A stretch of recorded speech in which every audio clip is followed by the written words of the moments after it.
नमस्कार, आप देख रहे हैं सी न्यूज भारत। मैं हूं आपके साथ स्नेहा सिंह। वक्त हो गया है न्यूज बुलेटिन का। इस बुलेटिन में हम जानेंगे कि कहां भाजपा प्रत्याशी रविंद्र त्रिपाठी ने किया जनसंपर्क, किसके सौजन्य से मेगा स्पोर्ट्स इवेंट कार्यक्रम का किया गया आयोजन। साथ ही जानेंगे कि कहां छेड़खानी का विरोध करने पर दबंगों ने महिलाओं को बेरहमी से पीटा। ऐसी तमाम खबरों पर विस्तार से करेंगे चर्चा। तो चलिए शुरू करते हैं खबरों का सिलसिला। भदोही भाजपा प्रत्याशी रविंद्र त्रिपाठी जनसंपर्क के दौरान जनता का जनसैलाब देखने को मिला। आपको बता दें कि भाजपा प्रत्याशी रविंद्र त्रिपाठी गांव-गांव जाकर प्रत्येक घरों में जनसंपर्क करने का कार्य कर रहे हैं। वहीं दूसरी ओर उनके समस्त समर्थक जी जान से विचार प्रसारण में लगे हुए हैं। भाजपा प्रत्याशी ने सुरियावा नगर पंचायत में अपने समर्थकों एवं कार्यकर्ताओं के साथ पूरे सुरियावा का पैदल जनसंपर्क किया। सुरियावा की जनता भाजपा प्रत्याशी रवीना त्रिपाठी से काफी खुश नजर आई। जैसा कि वीडियो में देखा जा सकता है कि अनगिनत संख्या के साथ बच्चे, महिला, बुजुर्ग व नवयुवक भी साथ नजर आए। भदोही से सी न्यूज संवाददाता भूपेश की रिपोर्ट। गया जिला के बाराचट्टी प्रखंड अंतर्गत 29वीं वाहिनी सशस्त्र सीमा बल बीपी पेसरा के सौजन्य से मेगा स्पोर्ट्स इवेंट कार्यक्रम का आयोजन किया गया, जिसमें दर्जनों विद्यालयों के विद्यार्थियों ने भाग लिया। जिसके तहत वॉलीबॉल, मैराथन दौड़, निबंध प्रतियोगिता, पेंटिंग, डिबेट कंपटीशन आदि कार्यक्रम आयोजित किए गए। जिसमें वॉलीबॉल में विजेता बीबी पेसरा तथा उपविजेता नदरपुर घोषित किया गया। वहीं मैराथन दौड़ में प्रथम स्थान लाने वाली छात्र पूनम कुमारी, तो छात्र में प्रथम स्थान लाने वाला नालंदा पब्लिक स्कूल नदरपुर के छोटे कुमार रहे। निबंध प्रतियोगिता में प्रथम स्थान लाने वाली छात्र उषा कुमारी नालंदा पब्लिक स्कूल नदरपुर की रही। पेंटिंग के प्रथम स्थान लाने वाले छात्र पिंकी कुमारी कुरमावा मध्य विद्यालय की रही। डिबेट कंपटीशन में मध्य विद्यालय नदरपुर की रानी कुमारी, फुटबॉल विजेता में गरवैया तथा उप विजेता भदिया घोषित किया गया।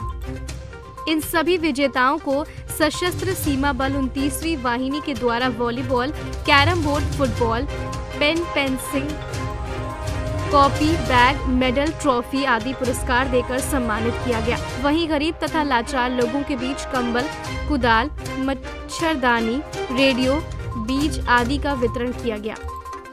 इस मौके पर धनगाई थाना के SHO अंगद पासवान, बाराचट्टी थाना प्रभारी राम लखन, NGO मगध विकास भारती के मंत्री शिवनंदन प्रसाद, मुखिया राजू यादव, लालदेव पासवान तथा अन्य सामाजिक कार्यकर्ता आदि लोग मौजूद रहे।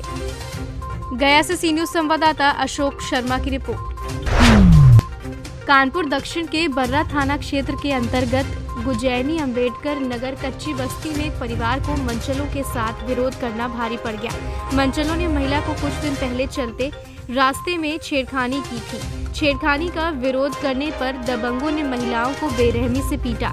इसके बाद महिला के परिवार के लोगों ने अपने क्षेत्रीय थाने में प्रार्थना पत्र दिया, जिसके बाद पुलिस ने उन आरोपियों को गिरफ्तार किया। लेकिन महिला ने आरोप लगाते हुए बताया कि पुलिस ने हमारी तहरीर पर 5 लोगों के खिलाफ मुकदमा लिखाने के बाद भी पुलिस एक आरोपी को गिरफ्तार कर लेती है, जिसके बाद उस आरोपी को भी कुछ दिनों बाद छोड़ दिया जाता है। छूटने के बाद आरोपी पीड़ित महिला के घर पर जाकर धमकी देते हैं, जिसके बाहर आज बीती रात महिला के घर पर आग लगा दी जाती है, जिसमें कई जानवर और रखा हुआ सामान जलकर खाक हो जाता है। मौके पर पुलिस को सूचना देने के पास पहुंची पुलिस जानवरों को निकालकर उपचार के लिए अस्पताल भेजती है, लेकिन जानवर को डॉक्टर के द्वारा मृत घोषित कर दिया गया, जिसमें बजरंग दल को भी जानवरों की मरने की सूचना मिलते ही घटनास्थल पर पहुंचे जाते हैं। जानवरों की और पीड़ित परिवार के न्याय दिलाने के लिए कई घंटों तक हंगामा करते रहे बजरंग दल के कार्यकर्ता है। मौके पर पहुंचा बर्रा इंस्पेक्टर समझा बुझाकर मामले को शांत करा देता है। पीड़ित परिवार और बजरंग दल वालों को आश्वासन देते हुए कहा कि आरोपी हैं, उनके खिलाफ मुकदमा लिखकर भेज दिया जाएगा। क्या मामला है? मामला सर ये हमारी नंद है, हमारे घर जा रही थी एच ब्लॉक। इसको रास्ते में विकास डीजे, पिंटू ठाकुर, नंगा ठाकुर और नमन मोहित ने मिलकर छेड़ा, इसका हाथ पकड़ा। जब हाथ पकड़ा तो हमें कुछ लोगों ने जाके बताया कि तुम्हारी नंद के साथ छेड़खानी कामता वाली गली में हो रही है। हम भाग के आते हैं, अपनी नंद को छुड़ाते हैं, हमारे साथ मारपीट होती है। हम थाने जाते हैं, वहाँ रिपोर्ट लिखवाते हैं। सर आइए हमारी जानकारी कीजिए। ऐसा किया जाता है, सिर्फ पिंटू को पकड़ के बैठा लिया जाता है, 2 दिन थाने में रखते हैं, उसका मुँह चालिका भर के सीधे उसको छोड़ देते हैं और कहते हैं इसकी दफा 151 में जमानत हो गई।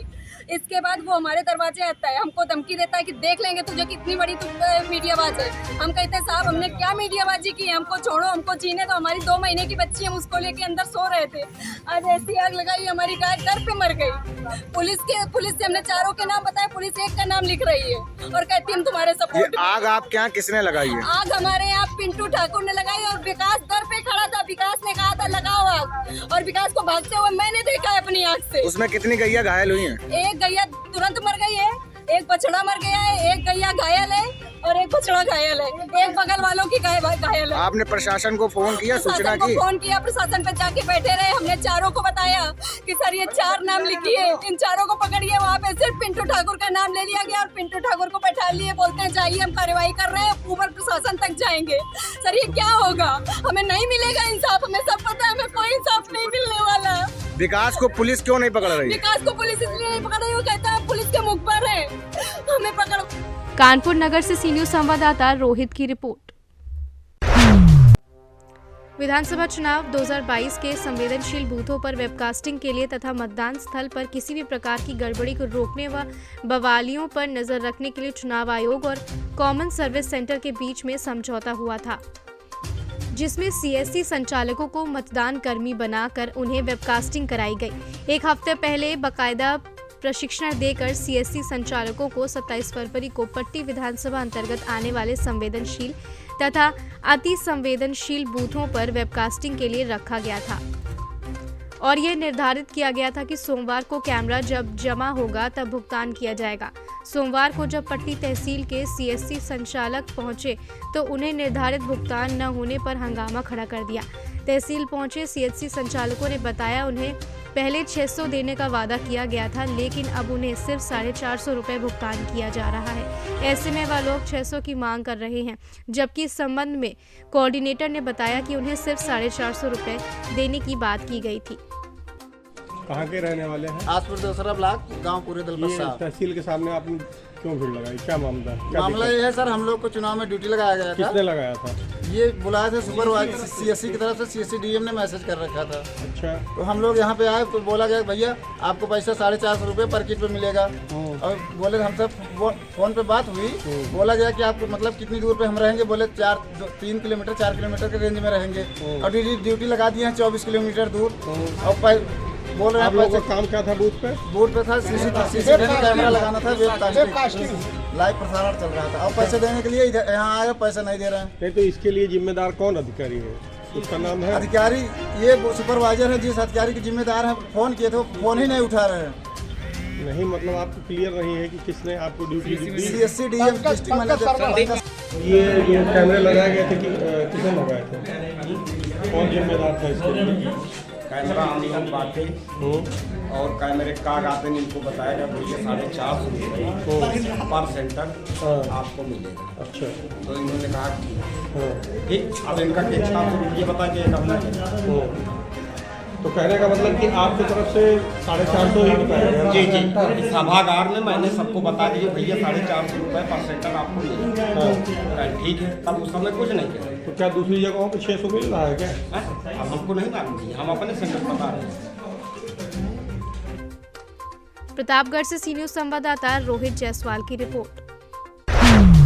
शाजापुर जिले के सलसलाई नगर सहित आसपास के शिव मंदिरों में सुबह से ही भक्तों की भीड़ नजर आई।